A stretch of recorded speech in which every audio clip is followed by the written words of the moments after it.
Bits and Bones, and welcome to Slady's Quick Reviews, where I share a concise rundown of my thoughts on content that I don't have a whole lot to say about. This is a review for Fix by J. Albert Mann, which I read and reviewed in 2021. My original review reads as follows. Although this is not a memoir one-for-one, it is informed by the author's personal experience. I went in excited to learn more about and sympathize with the struggles of someone with scoliosis, and then the struggles of drug dependence. The beginning of the novel was definitely the strongest, as it stuck primarily to these topics. As the story went on, the passion behind the narrative seemed to lose its drive, and it morphed into just another boring, young adult, dramatic love story. The main character revealed herself as a Mary Sue, whose defining social interaction is saying people's names. Not only did she become more uninteresting as the story turned away from her surgery and dependence to her relationships, we see she's actually a pretty crappy person.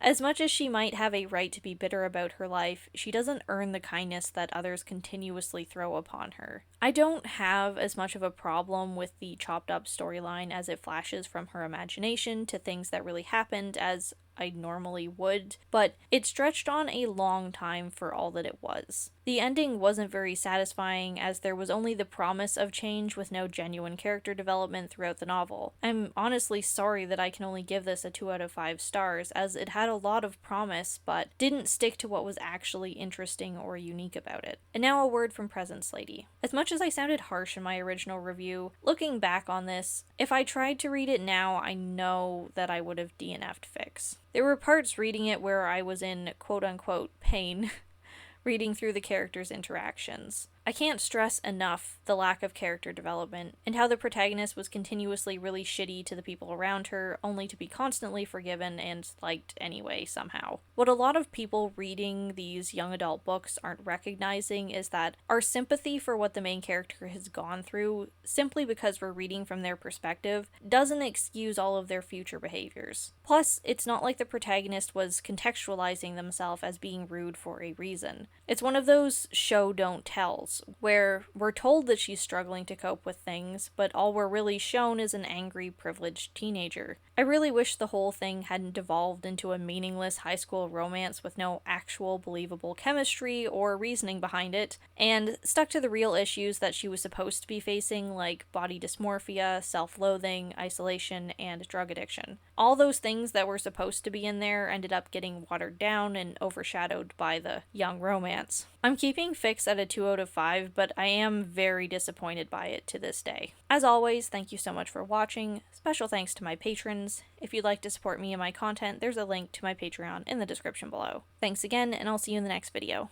Bye.